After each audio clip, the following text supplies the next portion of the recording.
Bonjour à tous, aujourd'hui une petite vidéo pour vous parler de 2019, l'année de l'Orient. D'un point de vue global, je parle beaucoup de l'année de l'Orient dans les vidéos de l'horoscope 2019 pour les 12 signes astrologiques.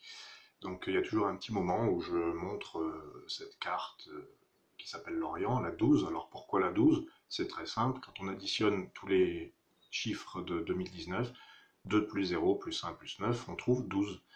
Alors, le numérologue traditionnel dit que c'est une année 3. Voilà, puisque 12, 1 plus 2 égale 3.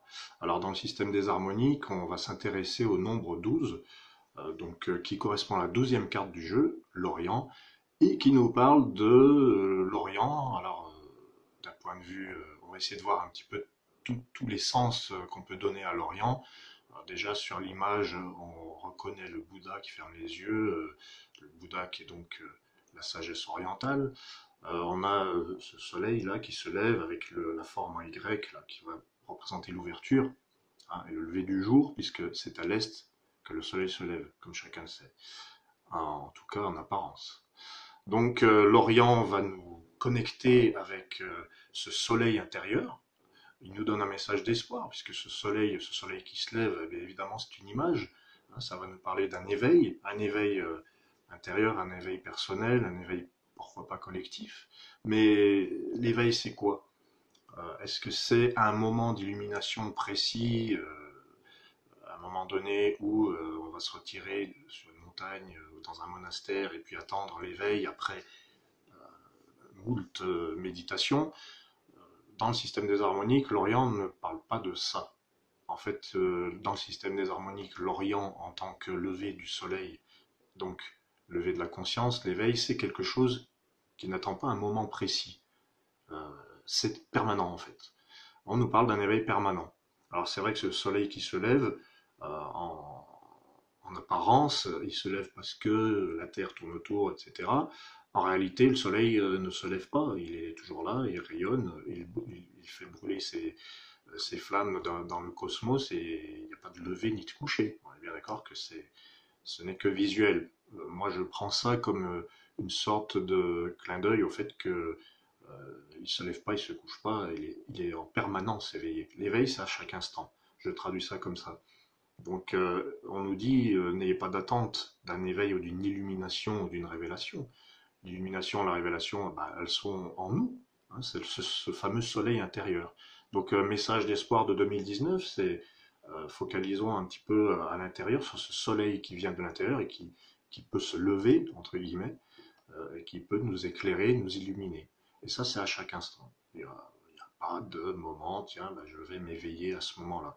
Évidemment qu'il peut y avoir des déclics, mais on peut regarder les éphémérides, on peut regarder les mouvements des planètes, il se passe des choses. Là, on nous dit il y a un éveil permanent que vous pouvez employer. Donc ça, c'est une première chose. Orient égale Est égale éveil. Ensuite, il y a tout l'aspect magique de l'Orient, parce que pour nous, occidentaux, quand on pense à l'Orient, on va mettre un Bouddha dans notre salle de bain et on va s'émerveiller de la beauté de l'Inde et de leur musique et de l'encens, etc. L'Orient, en fait, on peut le voir comme berceau de l'humanité et comme ouverture de tous les possibles. L'Orient, c'est un petit peu l'origine. Hein. Moi, je pense à l'Égypte, je pense à tout ce qui est à l'Orient, finalement. Il y a des civilisations extrêmement brillantes qui ont vu le jour par le passé et dont le patrimoine est gigantesque. Donc l'Orient, je ramène ça aussi à la magie, mais toujours la magie intérieure.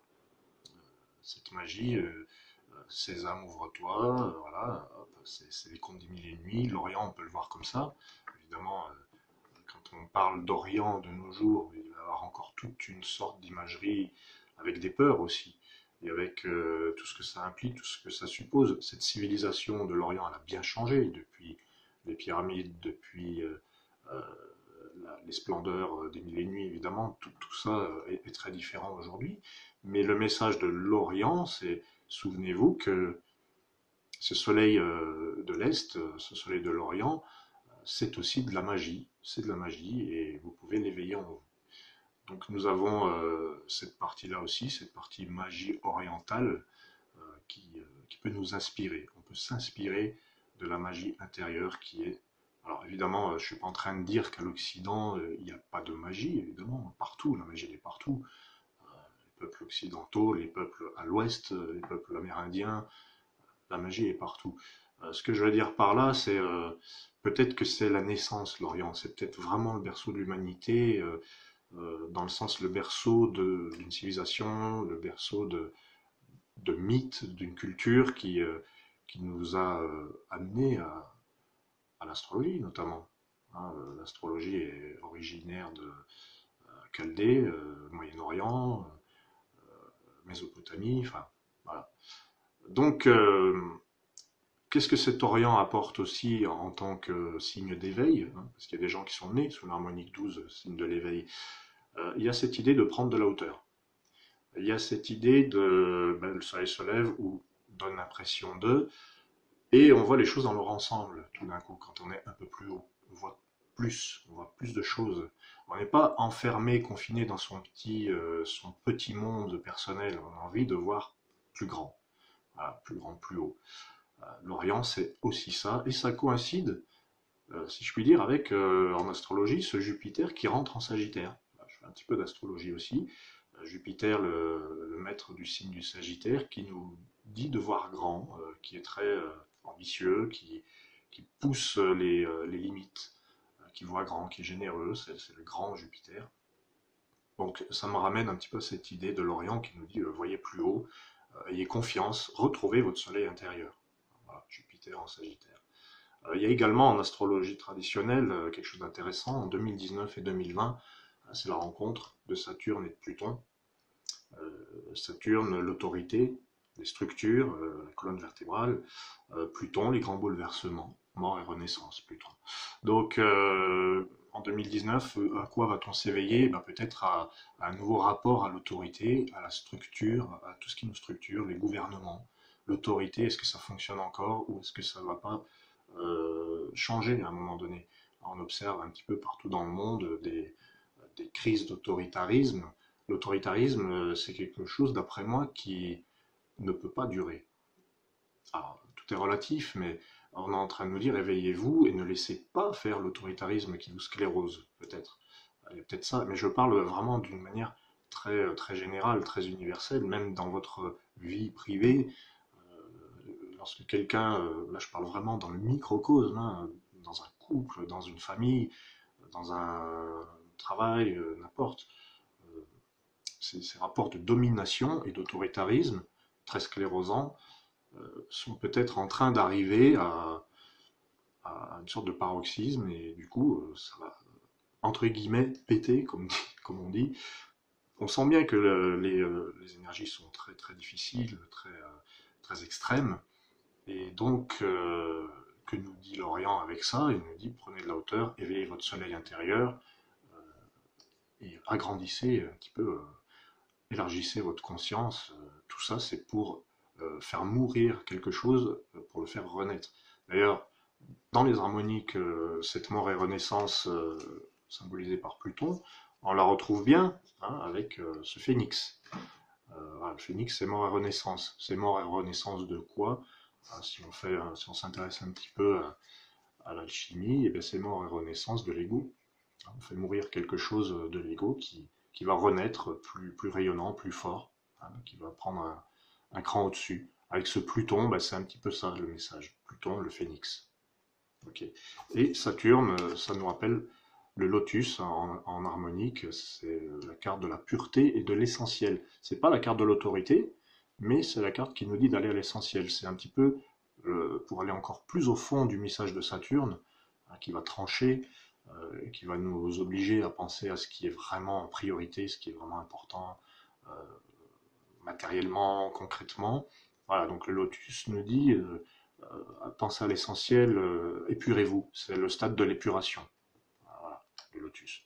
Alors je vous parle du phénix et du lotus parce que ces deux harmoniques ressemblent à la conjonction Saturne-Pluton et que en 2019, dans l'éphéméride de 2019, il est très probable que ces deux harmoniques reviennent. On verra au gré des pleines lunes et des nouvelles lunes quelles harmoniques viendront nous parler avec quels éléments. Donc, à ce sujet, il y aura très certainement beaucoup de vidéos. Donc voilà. Alors ce Saturne, qu'est-ce qu'il a? Pourquoi il est si désagréable, si pénible, si dur? Moi, il me rappelle le tableau de Goya avec Saturne qui dévore ses enfants. Dans la mythologie, Saturne, c'est le père des dieux. Mais c'est un titan. Et en fait, il dévorait ses enfants pour pour les contenir. Voilà, en fait, il les met dans son ventre pour les contenir, pour qu'ils ne prennent pas sa place. C'est ça Saturne. C'est ça l'autoritarisme. C'est ça ce qui se passe un peu partout dans le monde depuis des millénaires. C'est cet autoritarisme. C'est Saturne qui mange son enfant pour l'empêcher de s'épanouir. Mais Jupiter, encore lui, un des fils de Saturne, ruse et met une pierre à la place. Enfin, c'est pas lui qui met la pierre, évidemment.